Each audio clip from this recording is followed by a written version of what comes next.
In this episode of Home Theater Geeks, I talk about the Screening Room's 2025 Projector Shootout with a number of people who were deeply involved. So stay tuned.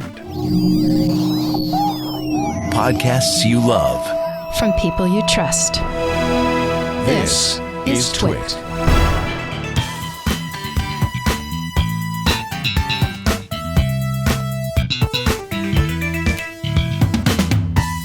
Hey there, Scott Wilkinson here, the Home Theater Geek. In this episode, we're going to be talking about a projector shootout, which was put on by thescreeningroomav.com. And they held a shootout with 4K projectors, and it was held in Colorado Springs, Colorado on April 5th and 6th, 2025. I have a number of guests to talk about it today. First up is John Schuermann, who is the owner of the Screening Room AV. Hey, John, welcome back to the show. Hi, Scott. It's good to see you. As I was mentioning earlier, I think the last in-depth conversation we had was on aspect ratios. It was a lot of fun. I'm glad to be back. Yeah, I'm glad to have you back here, too.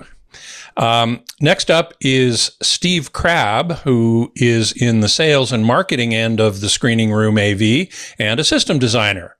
Hey, Steve, welcome to the show. Hey, Scott. Thanks for having us. Long-time listener, first-time guest. And happy to have you here. Absolutely. Okay, next up, we have two calibrators who were involved in the shootout. First of all, Kris, owner of Deep Dive AV and an AVS forum legend, I would not hesitate to say. Hey, Kris, how you doing? Hey, Scott. Thanks for having me over. Also a former coworker of yours, if I remember right. Oh, that's true. We both worked at Sound and Vision, maybe, or the Home Theater. Yeah. Probably several. You wrote and still write, I think, reviews of projectors and other AV products. So you got some deep experience here. So I'm glad to have you here. Thanks, Scott. And finally, we have Sammie Prescott Jr., who is an ISF Level 3 calibrator with 15 years experience and a reviewer at projectorcentral.com. Hey, Sammie, welcome to the show. Yep. Thanks for having me. I appreciate being able to join. You bet. I'm sure glad you're here too. Okay, so let me start with John. What was the general idea behind this shootout?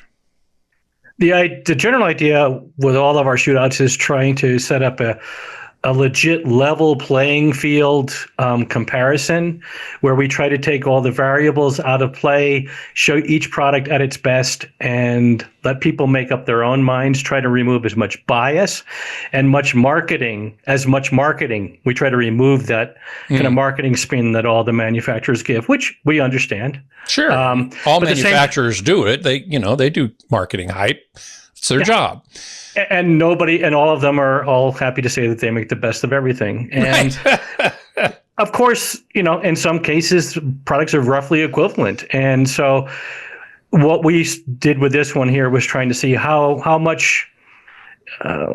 well these projectors at various price points did against each other with various types of content. And again, as unbiased and as level and as controlled as we could make it. Mm-hmm.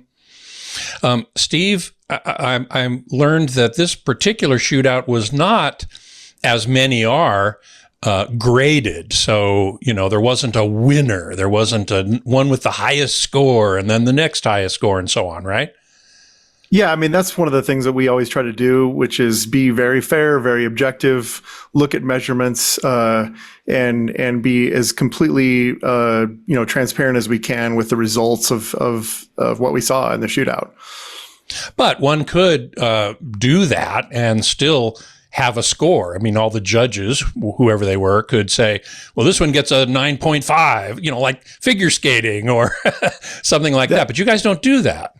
Yeah, that's very true. I mean, if you look at some of the groups and forums, you'll see, massive hyperbole, this is the best thing ever and this is the worst thing ever and why would anybody want this? And we really try to remove all that and avoid it as much as possible and be as fair as we can.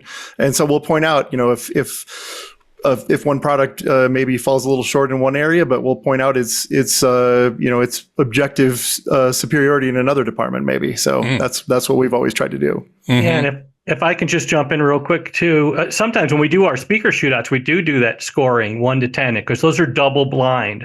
But in this one, people were aware what they were looking at. It's just too hard to hide all those projectors and switch them. So we didn't think scoring was fair. And we also, this time we wanted to contextualize, just like Steve was talking about. Maybe this projector is better for this application and this one's better for that application. And if you're just doing a strict scoring thing, sometimes you can lose that context.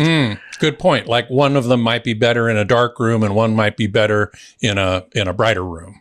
Absolutely. Depends on the application and how it's going to be used. And so we tried to, like Steve said, bring all the hyperbole out of it. And this is the king of this and that. And this is not to knock those types of things because we've done them as well.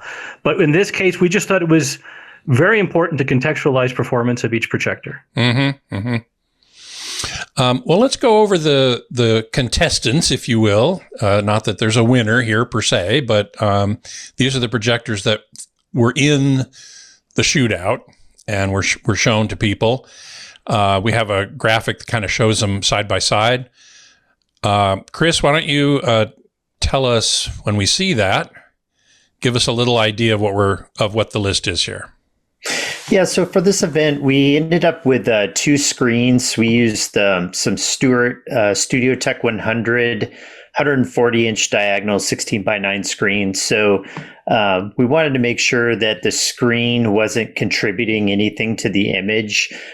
It's a great screen, but not one that I would recommend in very many rooms because of what it is. But it's probably the most transparent screen that there is out there in terms of like not adding anything to the image at all. So exactly, I want to make sure everybody understands when you say transparent, you don't mean you can see through it.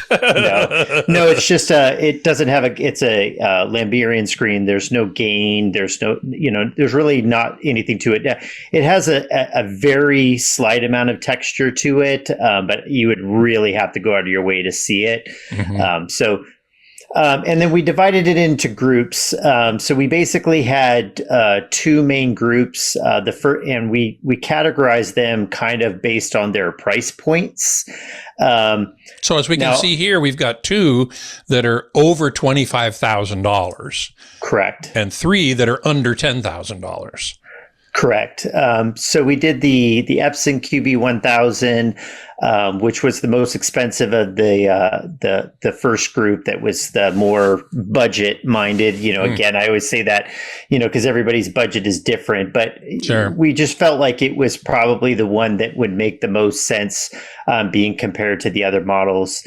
Then we used the JVC's entry level model, which is the NZ500, and then out of requests from a lot of the buzz that was going on and the screening room being a dealer, we brought in the Valerian Vision Master Pro 2, which is a lot different than the other projectors here. It's more of what I would call a lifestyle projector over a dedicated home theater projector. It's a portable unit with a speaker built into it and everything. But, if you look at the specs and like what the market is that they're going after, it felt like it would be a good fit for that, so that people could kind of see like, hey, this is getting a lot of buzz. How does it compare to some of these other ones that are, more like an entry level? Sure. And it's the only one that's based on DLP technology. Correct. Whereas the rest of them are either LCOS, liquid crystal on silicon, or 3LCD, which Epson uses.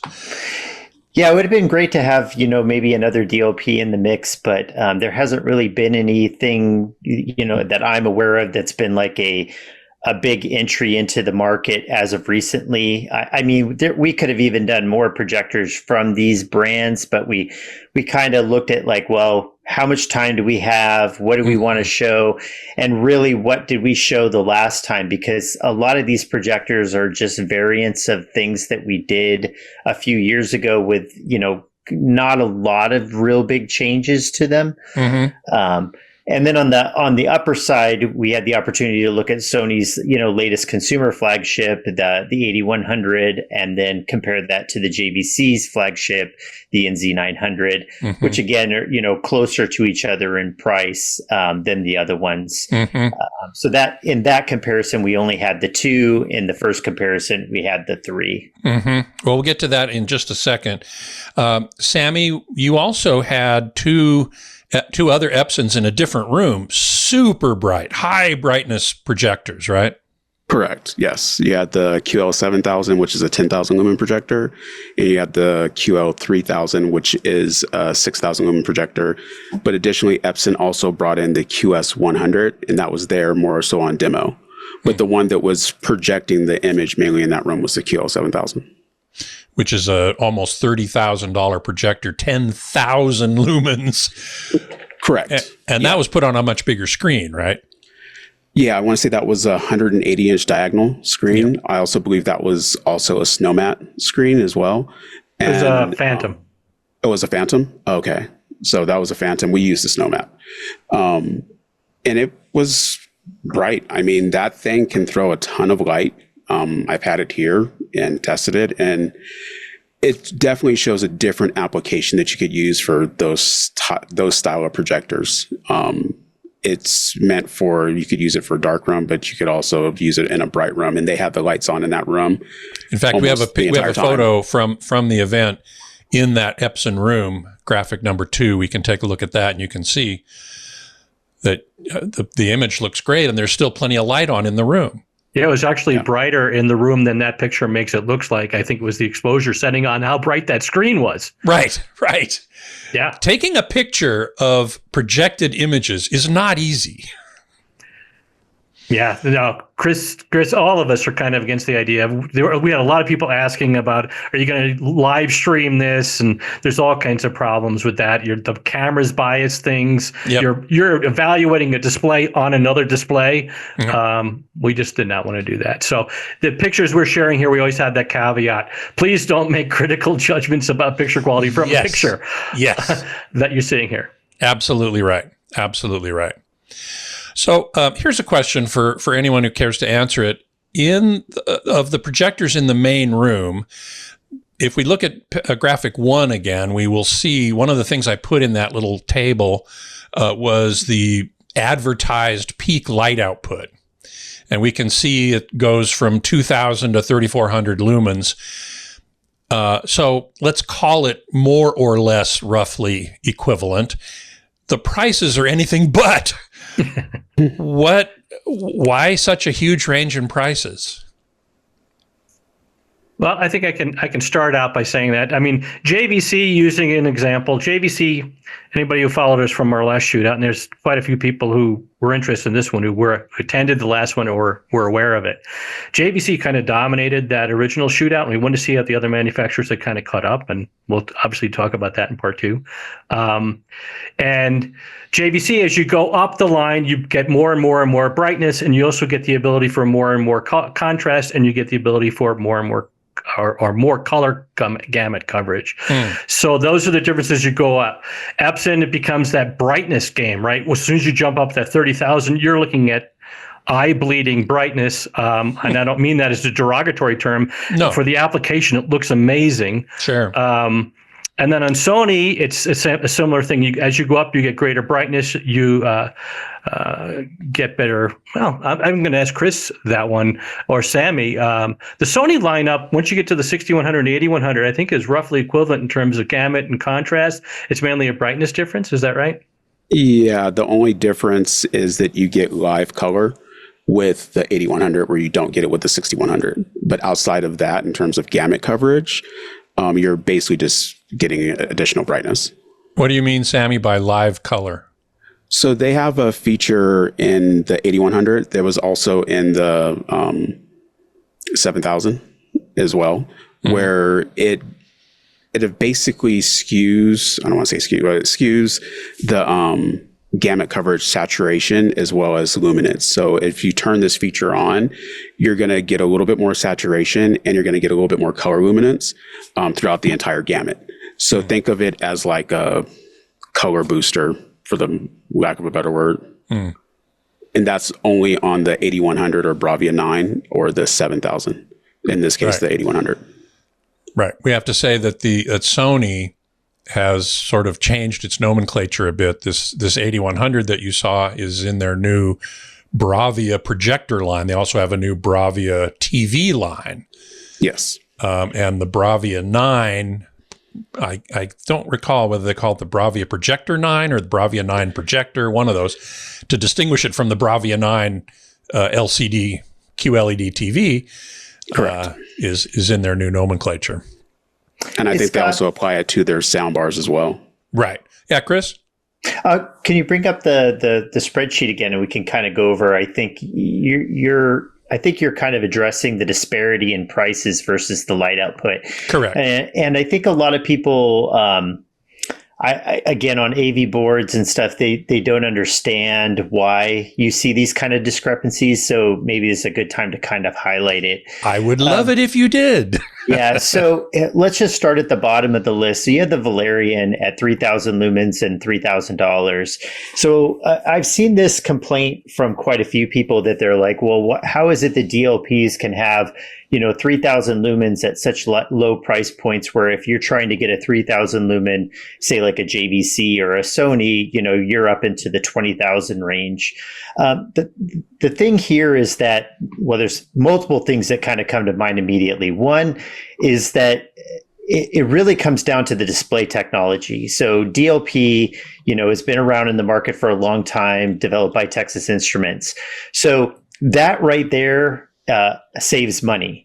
And the reason I say that is because any manufacturer, Valerian, BenQ, Barco, any brand that sells DLP projectors, they're not developing these chips. So Texas Instrument is the one that's manufacturing these chips. And a lot of times, a lot of these projectors are based on basically an OEM light engine, where you're basically buying a kit, and then you're taking, they might change some things that have to do with some of the features here and there, or they build like a chassis around it and then put their own lenses on it. But if you think about the costs involved with, that technology, TI has already developed the chip. They've developed, how it works with the image processing chip that it's driving it. All those costs are not there. You're just buying, you're saying, hey, I want this chip and this driver, and then that's it. There are no development costs for the manufacturer. Exactly. And now that's scaled. TI is making that same chip for, a multitude of applications. So they're selling these chips in, huge numbers. Okay. Yeah. So Epson can also do kind of a scale, because they're pretty much the only manufacturer out there anymore that does anything with LCD. And obviously LCD's been around for a long time. So now they're in the business of like, okay, well, we can spread that cost over the fact that we sell to churches and schools and all these other things. There's, again, those chips can be used in a lot of different applications. But they are the only ones making their projector, like nobody's like OEMing their projector and putting a different label on it. Where in the DLP world, you'll see a lot of projectors that's like, oh, wow, like that looks exactly the same as this other brand that has, the same one. So it's again, they're buying an OEM and then kind of working on it. Right. Now, DLP, when you start talking about the Sony and the JVC, they're making their own chips at this point. So, which is a slightly different technology. It's called liquid crystalline silicon, and it takes light and reflects it through an LCD panel. Correct. It's a little bit different and probably more expensive. Yeah, it's kind of almost a combination of the two, because you are using still kind of like an LCD, but you're also doing reflective light. The other problem is that, as most people know, SXRD and LCOS, the two, Sony's is SXRD, LCOS is what JVC calls theirs. Yeah, they have a much higher native dynamic range than what you get from DLP and LCD. That's kind of been their bread and butter in terms of like their selling point. Well, that also costs them a ton of light.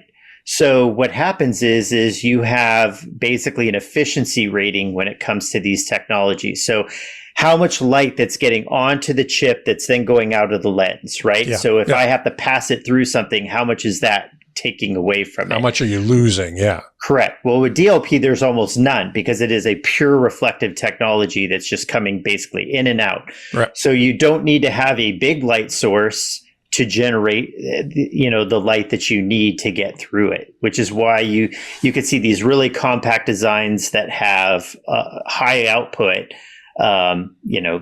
everywhere. Right. Now with LCOS and SXRD, JVC has basically stated that they're at like about a 50% ratio. So if you're going to do a 3000 lumen projector, you technically need a light source that's putting out 6,000 or more lumens. And then you have to have the heat dissipation for that light. So Good point. Things like that. So now you have a bigger chassis, you have to worry about cooling. And again, all of this is done internally. JVC isn't selling JVC projectors to brand X and Y so that they can put their name on it and things like that. Now, they try to spread their market out by, in the terms of JVC, they're using their simulation market. So JVC is one of the major manufacturers of simulation projectors that are used for flight simulators and things like that. So they're leveraging that market to help with this market. They can, put their R&D costs into that because they have more than one market to kind of sell to. Yeah. And then obviously Sony, has, they're just such a huge company to begin with that I'm sure they can leverage it, across multiple different things. But that's really where that comes from, where the light, how efficient the light engine is and how much, cooling and stuff is involved with it is completely different when you're talking about a DLP versus an LCD versus an LCOS projector.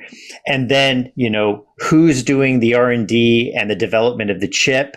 In the case of DLP, all of that's off the table. You're just buying a package from TI. Right. So you can spend more of your money on other things where, JVC and Sony have to build everything that you see in there from the ground up. Yeah. Well, that explains that. Thank you. I appreciate it. John and Steve, I want to ask you a somewhat related question, which is why put super expensive models like those top two and compare them, if you will, the over $25,000 models in the same shootout with the under $10,000 models? Well, they were separated out, so we didn't compare the 25,000 plus to the 10,000 and under league. So we wanted to get a good overview, and like I was mentioning before, like JVC and Sony, they have those steps as you go up. So it didn't seem to make sense to us to test those middle models because we can kind of extrapolate from the two extremes, the low end and the high end. And so anybody wanted to see how the high end units would do, they got to see that. And anybody who wanted to see how the lower end units would do, get to see that. And then if they have their budget hits in the middle, we can talk about here's the benefit that the middle model brings: more brightness, better color gamut coverage, more refined image, better lens, So we could extrapolate by having those extremes. Okay. Steve, tell us a little bit about the physical setup. What were your source devices? Did you run everything through a switcher? I assume all the projectors got the same signal. Yep, exactly. So like Kris said, we had the two Stewart SnowMat screens, and then we set up two tables with the groups of projectors so that we could switch back and forth. And then we had a Kaleidoscape Strato S as one of the sources so that we could have a set of scripted clips rather than handling discs. But then Kris also had a little bit of source material that he wanted to pull from a disc, so we used a Sony UHD player for that.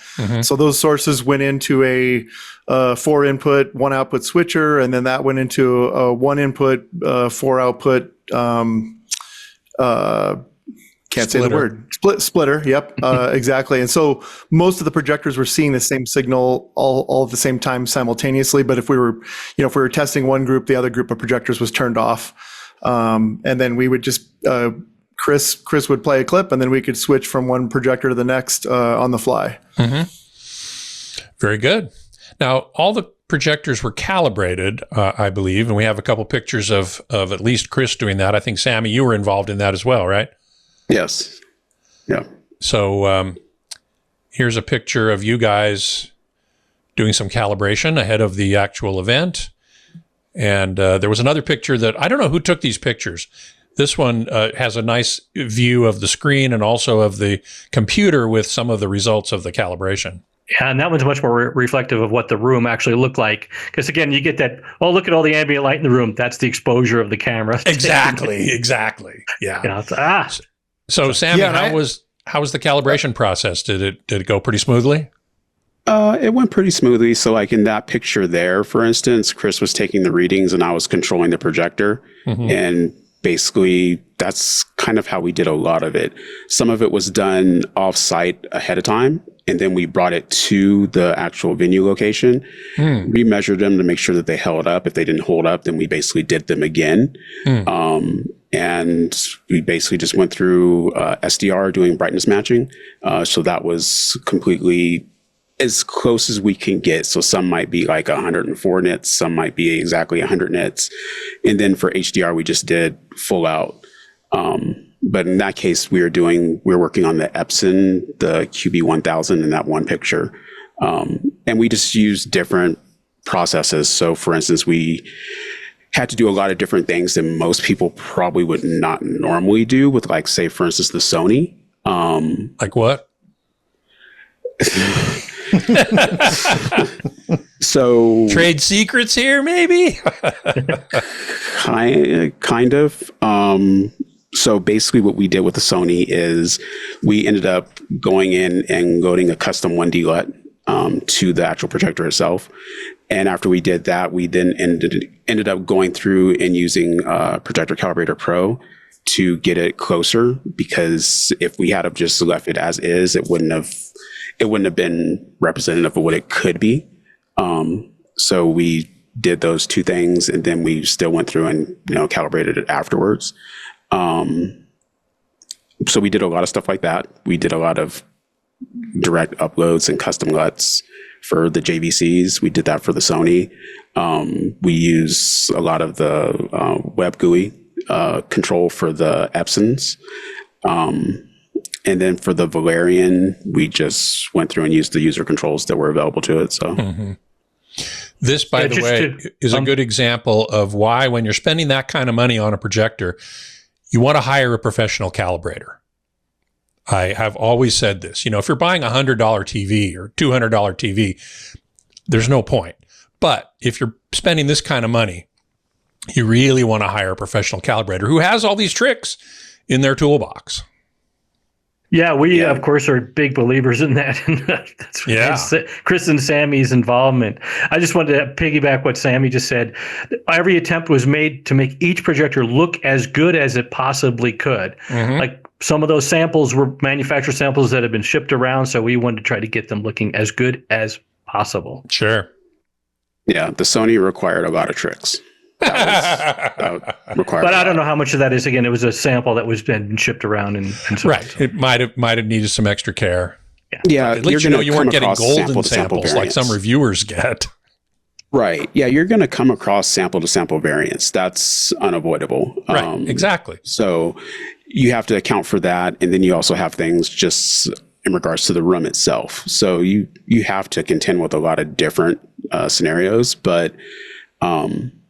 I mean, for the most part, that was a sample that was, lent to us that who knows what it could have been through.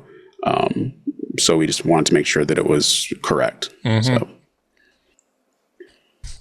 So who were the attendees? Who came to look at these and share their opinions? And well, I think that was probably most of what I was. While these guys were sweating, trying to get all this stuff set up. I mean, the amount, like Sammie said, they were setting up all these projectors, pre-calibrated them, and in many cases had to calibrate them again at the other venue. while they were doing that, I was trying to do promotional stuff. So on Facebook and AVS forum, I put out a call to whoever wanted to come. We had some people fly in from California and other places. In one shootout we did, we had people come in from Canada. Wow. So we've had people come in from all over because they want to see these things side by side and under controlled circumstances. Again, that's how the screen room kind of made its name, the controlled circumstances, conditions part of it. So it was people, we didn't charge for the shootout, so anybody could come. So we had probably 10 to 15 people at various times each day, so probably 30 people total over a couple of days. Some, like I said, from far away, many from local, some who had been to our previous shootout. But these were mostly, most of them were like I would call informed enthusiasts that were, there were some complete lay people there too, but there were also people that kind of knew what at least they thought they needed to look for. And I think it was eye-opening. And we try not to be snobs at all at these things. We talk very casually and try to take the time to explain the stuff and easy to understand terms without talking over people's head or talking down to people. At least that's our goal. Hopefully people feel that way. Well, I hope so too. And here we've seen a couple of photos from the event of some of the attendees, and this is with the lights on in the room. Yes. I was also happy to see at least one woman there. Our hobby is mostly men, let's face it. It is. It was an 80-20. So we had a fair number of women there, which we were happy to see. Oh, yeah. Often they have sometimes the most perceptive comments. Oh, no kidding. Wow, that's great. I would say, especially when we do the audio test, because hearing tends to be better. Now, among the activities there, Kris gave a presentation. We have a picture of that. And Kris, what were you were sort of setting the situation up, setting the scene, as it were? Yeah, I tried my best at the beginning of this to basically convey as much bias as possible, so that the things that I really wanted to show as the best were the best. No, in the beginning, it was basically just a rundown of like, this is the way that we're going to run it. These are the reasons why we're going to run it. This is the second event that I've done with the screening room.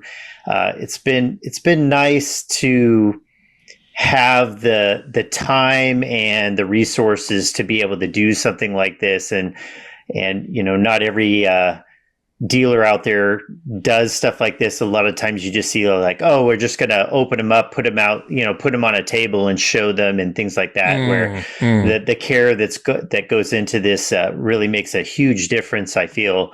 But I talked about the fact that, we weren't going to show side-by-side images. A lot of people, even at the event were like, well, why not just show it side-by-side? It shows more of a drastic difference between the two. And there is merit to that. I mean, again, like, no matter how you're going to do these, there's going to be people that have opinions on how you should have done it or not. Sure, but of course. But I truly believe that when you're talking about judging images, when we're watching something in your theater room, your living room, or anything like that, you're only watching one image at a time. And your perception of that image is based on just watching one at a time. I've seen so many people over the years that I've done this here, even at my theater, at my house, or at other places, where they'll look at a projector or they'll bring their projector because they want to compare it to something I might have. And they'll say something along the lines of like, oh, well, my projector doesn't look like that as soon as I put it side by side with something else. Oh, you must have changed something. But the problem is your perception of that image now is skewed because you're looking at another image next to it. And what I wanted to be able to achieve was just saying that, look, I'm going to show you an image, like let's say a 2-minute clip or a 1-minute clip. And then I'm going to show it to you on the next one. And then I'm going to show it to you on the next one. And if in that time, you watching that subjectively, you don't really notice any difference between the two, the odds are the difference between the two isn't enough to really merit it. Now, if you start seeing, clear differences between the two, then you probably have enough difference between them. But if I put two images side by side, you start seeing the things where, any kind of differences are a lot more obvious than they would have been if you just saw one or the other.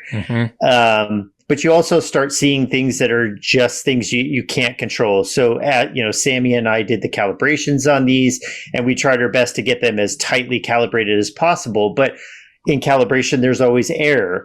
So, if you have a red, green, blue based, visual system, coming out of the projector, and they are all at the same, close to the same error rate. Well, one could be erroring closer to blue than red, but they still have the overall same error rate. So then you could have two images next to each other where one's a little reddish, where one's a little bluish, and people are like, well, I don't like that one. It's, brand X is always kind of blue, and I don't like blue. I'd rather it be red. Well, I can make that one look red, and I can make that one look blue. We didn't perceptually match the errors. We just, calibrated them to and tried to get as low as error as we can. So we didn't want things like that skewing that.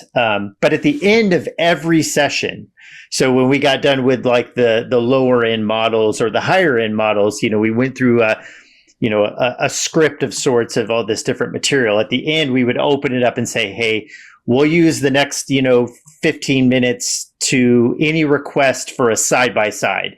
You want to see this projector versus this one, if they were in the same group with any of the content that we watched.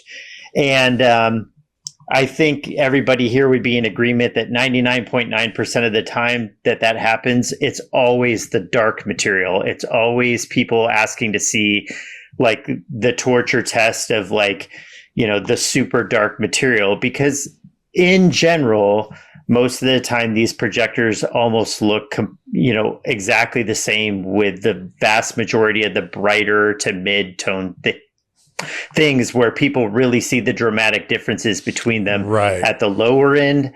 So they tend to concentrate like, oh, I really want to see how much, and then it's even really more apparent depending on, which display you were comparing to another. Sure. I think the only time we actually did a side-by-side of brighter material or mid-range material was when we actually forced that. John had asked to do a bright clip comparison between two of them, and I did kind of more of a mid-tone clip, just because it was like, again, everybody always just picks the dark stuff. Mm-hmm.